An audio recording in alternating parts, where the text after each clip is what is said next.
दोस्तों Iran Israel war में बहुत बड़ी अपडेट निकल करके आ रही है कि ईरान ने बहुत बड़ा अटैक किया है इज़राइल के साउथर्न इज़राइल पे। ठीक है, जो इनका इज़राइल जो साउथ में पड़ता है उस वाले इज़राइल पे बहुत बड़ा अटैक किया है। जी हाँ, वो अटैक हुआ है वहाँ के हॉस्पिटल्स में, पार्क के पास का एरिया, और यहाँ तक कहा जा रहा है कि माइक्रोसॉफ्ट का ऑफिस था उसके पास भी वहाँ पे हमले देखे गए हैं। तो काफ़ी ज़्यादा डैमेज हुआ है इससे इजराइल बिल्कुल ही बौखला गया है। बौखलाहट के पीछे की वजह एक तो ये कि ईरान ने इतना बड़ा हमला किया यहाँ पे इजराइल पे। इजराइल का जो डिफेंस सिस्टम है वो पूरी तरीके से देखा जाए तो निस्तो नाबूद हो चुका है, किसी भी प्रकार से रोकने में सक्षम नहीं हो पा रहा है। और उसी बीच ट्रंप का बहुत बड़ा जवाब आया है। अब ट्रंप का जवाब क्या है?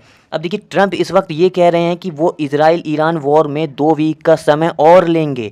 वो 2 वीक का समय और लेंगे तब वो अपने निर्णय पे पहुंचेंगे कि उन्हें इस वॉर में इजराइल का साथ देना है या नहीं, ईरान पे वॉर करना है या नहीं। जी हाँ, मैं बताता चलूँ आपको, इकलौता अमेरिका ऐसा देश है जो सक्षम है पहाड़ के नीचे छुपी उस न्यूक्लियर साइट को खोदने के लिए, निस्तो नाबूद करने के लिए जो ईरान ने बना रखी है। जी हाँ, वो फॉर्डो साइट जो है उसको अगर कोई ख़राब कर सकता है तो वो बी टू बॉम्बर जो है वो अमेरिका के पास ही है। सिर्फ एक अमेरिका ऐसा देश है जो उसको बर्बाद कर सकता है, और उसके लिए भी अमेरिका 2 हफ्तों का समय मांग रहा है। इसका मतलब है कि इजराइल पे संकट और भी बढ़ने वाले हैं। हालांकि इजराइल कमज़ोर देश नहीं है, बट इजराइल ने जिस तरीके के हमले देखे, ईरान ने जिस तरीके के हमले किए हैं अभी पिछली रात में, उससे तबाही का जो मंजर है वो कुछ इस तरीके का है कि ईरान से इजराइल ने कभी एक्सपेक्ट नहीं किया था कि इजराइल के ऊपर इतना बड़ा अटैक होगा। इजराइल अपने ऊपर बहुत गर्व फील करता था कि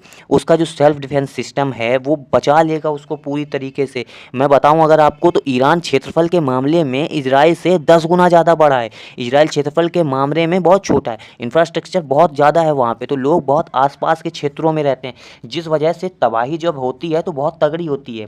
ठीक है, ये ईरान की बिल्डिंग है। ठीक है, जब इजराइल ने अटैक किया था तो उसकी हालत ये हुई, लेकिन जब इजराइल के ऊपर अटैक हुआ तो भी हाथ से कुछ कम नहीं है। ठीक है, इजराइल ने अभी मोसाद के हेडक्वार्टर पे भी हमला किया। तो आप यहाँ पे समझिए कि ईरान अब कितना ताकतवर होता चला जा रहा है। ईरान को कौन सप्लाई कर रहा है? अभी कुछ समय पहले ये न्यूज़ आई थी कि चीन ने अपना एक जहाज़ भेजा, ठीक है, मिलिट्री जहाज़ भेजा, जहाँ पे उसने मदद मुहैया कराई ईरान को अपना रडार सिस्टम बंद करके, कि जिससे कोई भी दुनिया का देश उसके रडार को कैच ना कर सके, जिससे उसकी लोकेशन पता चले। बट फिर भी इजराइल ने पता लगा लिया था कि चाइना ने मदद भेजी है। तो शायद ये वो मिसाइल्स तो नहीं है, बिकॉज ये जो मिसाइल इस बार यूज की गई है वो साउंड की गति से 2 गुना स्पीड में जाकर के अटैक करती है। और शायद यही वजह रही होगी जिस वजह से जो इनका आयरन डोम सिस्टम है वो फेल हुआ। क्योंकि अगर वो काम करता तो इतना बड़ा अटैक होता ही नहीं। जिस तरीके की तस्वीर निकल करके आ रही है अटैक हुए हैं, वो तो यही जाहिर करते हैं कि अटैक काफ़ी अच्छी तरीके से हो रहा है।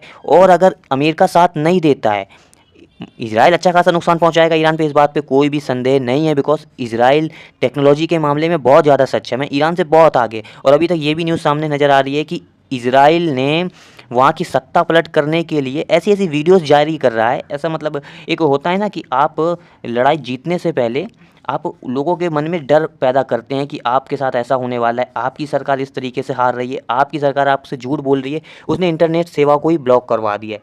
आपको सबको पता है इजराइल एक लौता ऐसा देश है जिसने इंटरनेट की स्टार्टिंग कराई। उसके पास ही ज़्यादातर कंट्रोल हैं, और टेक्नोलॉजी के मामले में उसका कोई मुकाबला भी नहीं है।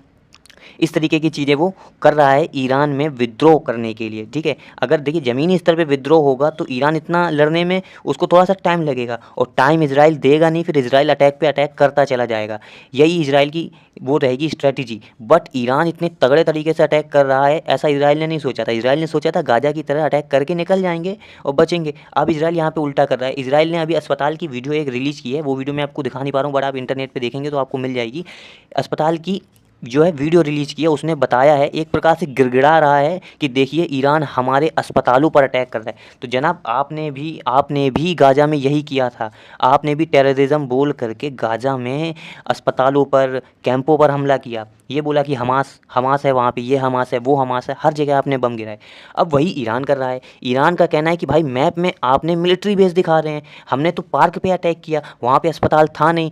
और एक बात और, ईरान जो है इजराइल को देश देश नहीं मानता है, ठीक है। वो मानता है कि आपने कब्जा किया हुआ है और हर उस नागरिक को वो एक मिलिट्री की तरह देखता है, तो उसका कहना है कि उसका अटैक करना जारी है। अब इस सब से आपको क्या फ़र्क पड़ता है, दुनिया को क्या फ़र्क पड़ता है, अपनी राय कमेंट सेक्शन में दीजिए। मुझे जो बताना था आपको मैंने बता दिया कि अमेरिका ने 2 वीक का समय और मांगा है, ठीक है। और इस बीच इजराइल भी बौखला चुका है, इतना बड़ा बड़ा अटैक हो रहा है ईरान की तरफ से, तो क्या होगा।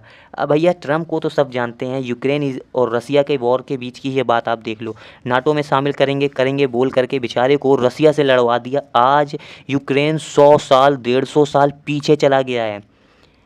इतनी तगड़ी युद्ध चल रही है वहाँ पे, कितने लाखों लोग बेघर हो गए हैं, मारे गए हैं, कितने खेत बर्बाद हो चुके हैं, जो शायद ही अब कभी उस जगह पे उस तरह की खेती हो पाए जो पहले होती थी।